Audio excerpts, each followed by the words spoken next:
Welcome to a special bonus episode of Chat and Bother.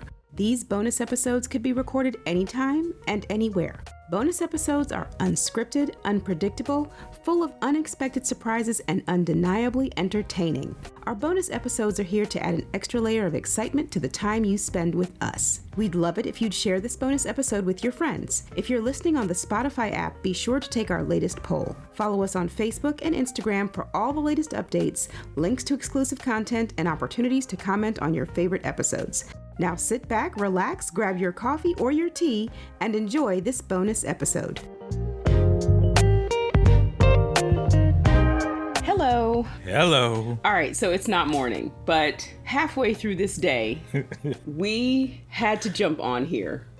I have not laughed so hard in a really, really long time. And when there's something that funny on the internet, I know good and well, either Don hasn't seen it or he's not going to see it for a while. And I just had to share. So I'm going to start by playing for you what Marjorie Taylor Greene said during some sort of hearing. A session? Okay.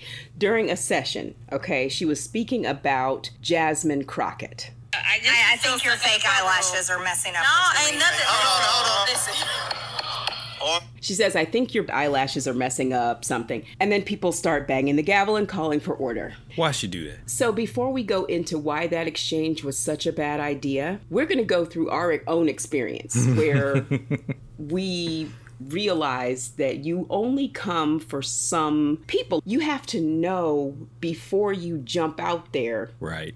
What they're gonna do. She didn't know. You know how some people have an overinflated view of themselves? Ooh. And what might affect somebody? She really believed that a crack about a black woman's eyelashes. You thought eyelashes was gonna be the thing. You thought you did that. You thought you ate, as the children say. You need to make a decision. Who do you want to crack jokes on? A black woman with good skin? Or just don't say nothing at all? I think your safest bet is to just be quiet. Because if the only thing you've got is lashes, please believe this woman has looked at you. I just don't think she has any history or understands the history of black people. We have a long-standing oral tradition of ruining lives that goes back to the ancestors. The griots would tell stories. and you might be getting clowned mid-story. In the story. And you have no idea. To the beat of the drum. I mean, pastors been bullying people from pulpits. Oh, come on. It's not safe. We are the same people who gave you Dolomite. We invented rap. You've seen my dad and his brother verbal systematically sparring. Destroy people who have no idea that they're even being clowned. So imagine if someone actually came for one of them.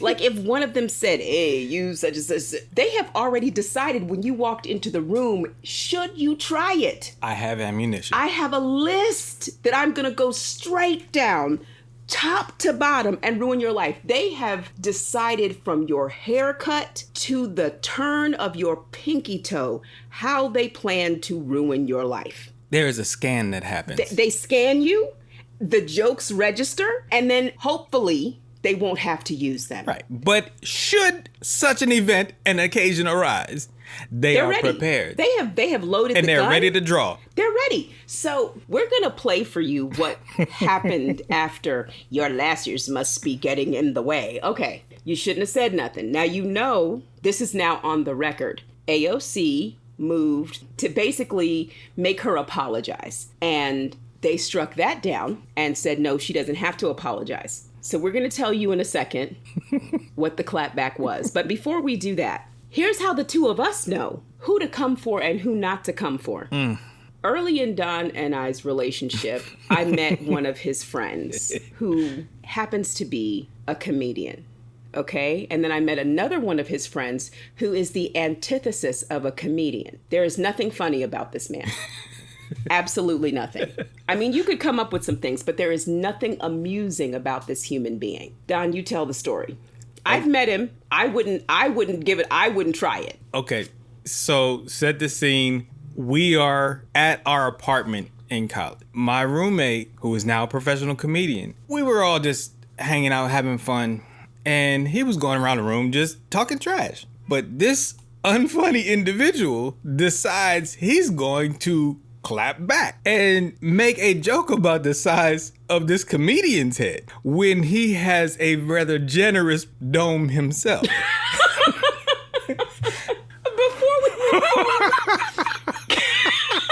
I was not there, okay? I didn't even really know Don at this point, but I do currently know these two people.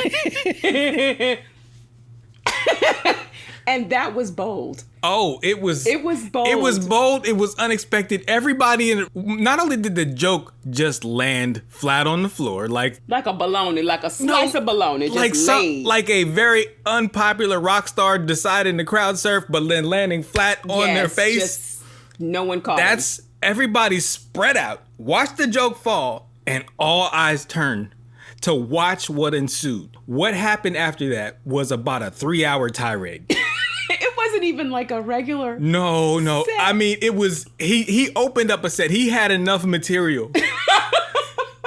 Had he been waiting to go in on this dude? Oh, well, he went in on him every day. Like, every day he saw this dude, he would say something. So I thought he had exhausted the jokes that he had. No, man. This was like nuclear energy. It never goes away. This man, not only did he have more jokes, he weaved a tale. He told us a story. It was just like watching a movie. Like, he went in and brought in everything from fables and tales. He brought Aesop in there. This is dating ourselves, but at the time, there was a game system outside of PlayStation and Nintendo that had come out. It wasn't Sega. It was TurboGrafx 16. What the hell is that? No, listen. Yeah, it failed miserably. The flagship game for that system was Bonk's Adventure. And it was this little cave baby that went around bashing things with his head. So you can imagine what he did with this. He told us this epic tale that involved this man running around town, bashing things with his head. First of all, I look, y'all. I have not had up until that point. I had never had a ab workout like I got for this 3-hour period. And I've never. Why did he stay there to be roasted? I don't know. It was uncomfortable watching. There was not a dry eye in the house. Like, when you thought it was dying down, he would throw another weak, meek jab out there like, bruh, stop. Please don't say nothing else. Don't say anything else. You remember Arsenio Hall in Harlem Nights? Like, all these rat-a-tat-tat-tat-tat, pew. Yeah, he was hitting that pew. Yeah, and eventually we were like, yo, stop shooting, man. Stop. Put that thing away, please. Why would you challenge this man? But this was before he was a professional. It doesn't matter. No, but what I'm saying is, he should have known.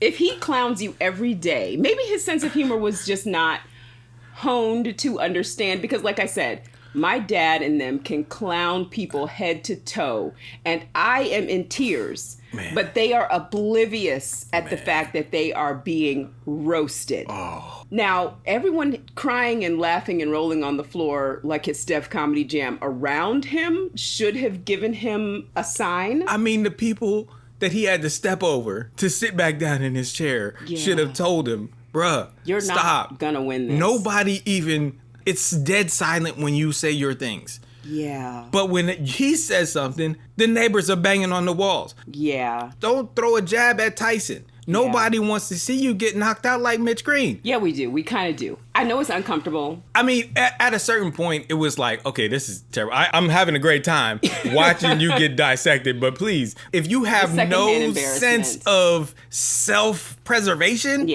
are you just not aware of how not funny you are? Yeah. I didn't want Zoe to stop. You wanted him to. I wanted him to stop throwing out the not funny jokes. Now he's going in for another 45 minutes. Yeah, and I got to go to work. I got to get up in the morning. He's been going in for 3 hours. He needs some water. He needs some Gatorade at this point. But this was before he was professional. So it was before he was professional, but there was a body of evidence. Yeah. We couldn't go out anywhere without him attracting a crowd of people wanting to hear his jokes. We went to like Best Buy and we're in the appliance department and all the employees start coming around because he's telling jokes and having everybody crack up. He saw that. Okay, so he didn't have... You have no excuse. No excuse. All right, so I don't know if maybe it's because Marjorie Taylor Greene is, she's popular among a certain crowd of people and she really believes that she is so great that talking about something that she believes is a feature that is ghetto or whatever she wants to think that it is, that's going to upset a Black woman. We have been called so much worse. So if you think that this woman was not ready, people think that this is the first time someone said anything. No, if you meet a 45, 35, 25-year-old Black woman, somebody has said your nose is big, your mouth is too big, your lips are too big, your hair is knotty. They have already gone in on her. So if you think eyelashes is gonna do it, let's go to the tape. But fam, hold on. These people are there because they are nice with the words. Yeah, something got them there. Something made people say, I want them to speak for me. And hatred got Marjorie Taylor Greene there. Because? Not wit. Now we're going to go ahead and play the response. I know you've been waiting on that. Mr. Chair, point of order. Who's? It's me. Ms. Crockett. I'm just curious, just to better understand your ruling, if someone on this committee then starts talking about somebody's bleach blonde, bad built butch body, that would not be engaging in personalities, correct? A what now? Chairman, I think... A what now? Now. Okay, so that is... If you could see this, what now? The gentleman next to the person presiding is cracking up. I love it. Because he heard exactly what she said. And then you may have heard the laughter in the background. You know how many people have been waiting to tell this woman she is badly built? Do you have any? But everybody's trying to be nice, right? They're trying to keep some decorum. They're trying to be professionals. They're trying to be professional. But if you come for the wrong person, at the wrong time, she has been waiting to talk about your hair, your very strong shoulders, your square hip. She has been waiting to talk about you. And if the only thing you have is eyelashes, my friend, you are coming to a gunfight with a pig sticker. You are not gonna win. It's not even a pig sticker. It's one of those really bad butter knives that come in the plastic package. No. It's a spork. It's gonna bend. It's not gonna do either. It's not gonna spoon and it's not gonna fork. It's just gonna fail. You said what about my eyelashes? Eyelashes. Okay. Oh, honey. She done turned around and came back like the Matrix with two bags full of guns and was like, got you. I got you, fam. Say less. Say less. You didn't have to give me a chance. Point of order.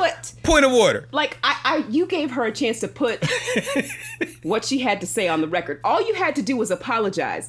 AOC, she knew where this was going to go. And she said, hold on. She grew up on the block. She knew. She said, hold on. Just apologize and everything's going to be fine. Right. If you would just, they said, nope, she doesn't owe her an apology. Well, here we go. Here we go, honey. You had, now you being badly built is on the record. Here it is. The whole world knows that your blonde is not real and your back is wide. Everyone knows. All you had to say was, I'm sorry, and this wouldn't have happened. But here we are. I love the fact that she asked it as a question. I like the fact that AOC tried to save her, even though. Where AOC from? She from the Bronx? I don't know, but I bet you AOC was like, ooh, she gonna bring everything from the break room. She gonna bring it all.